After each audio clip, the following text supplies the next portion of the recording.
Start. Start. Yes. Yes, sir. You can start now, sir. Yeah, thank you. Thank you. So we are going to do the palpation. Okay. So palpation here, we have to use the index finger. Okay. So index finger, you palpate from, you consider this as the greater occipital protuberance, 5 centimeter. From the greater occipital protuberance, you keep coming down, you get C1, then C2, C3. And always use index finger because thumb is big, okay, for the spinous process. And consider that C2, C3, and C1 should be in same line. Okay, if you have cervicogenic headache, there will be a deviation. First thing. Second thing, if you have C1 up or C3 up, there is a spine dysfunction. Okay, or you would have seen people, having a rotated spine. So when you have a rotated spine like this, what will happen? It could be because of the shift, or it could be because of tightness of the muscle, or it could be because of habitual turnover. Okay, so they will do a lateral flexion and then keep doing the movement. So this could be the feature, or could what you can expect in the. So you palpate greater occipital protuberance, keep coming down. We have nice Mickey Donald. C2. We have a red color.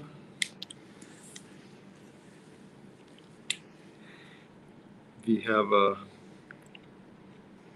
black color. We have a green color. Okay.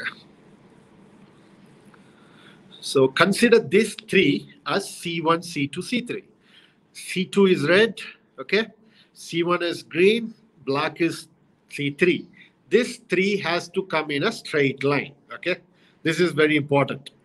If this goes up here, this goes down, or if C1, C2, C3 is in same line, like this, then you say that they have a dysfunction. Or C2 is deviated, the suboccipital muscles are tight. Suboccipital muscles are tight here. That could. Okay. We will have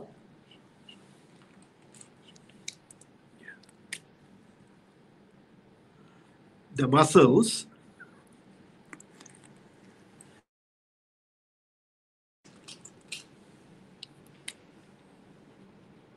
So we have this muscle, okay, which could be tight, so which could lead into deviation of the spinous process. Okay, so please consider that factor before you do mobilization. And next important location I want to palpate is here, and then identify mastoid. Okay, so from the ear, when you come down, we have mastoid here, and from the mastoid, you have to identify for transverse arch of C1. Okay, so you have mastoid from here, transverse arch of C1 obliquely. We will be able to palpate for C1 transverse arch. And do remember, people will have tender points when they have cervical involvement, not only with headache. It could be even because of the tight sternocleidomastoid muscle. Okay, so when you have sternocleidomastoid muscle involvement, you will have a tightness here. So when you have a tightness here, you will get tender points. So I would do a trigger point release to this region, or I would just keep over there, and then you do the circular one. So I hope all of you know that, like when you do kind of push down and then do a direction in anti-clockwise and a clockwise direction for 3 seconds, and anti-clockwise direction for 3 seconds. So I would look into that, and then keep coming down. Identify the posterior arch of C1. Okay, so posterior arch of C1 is here.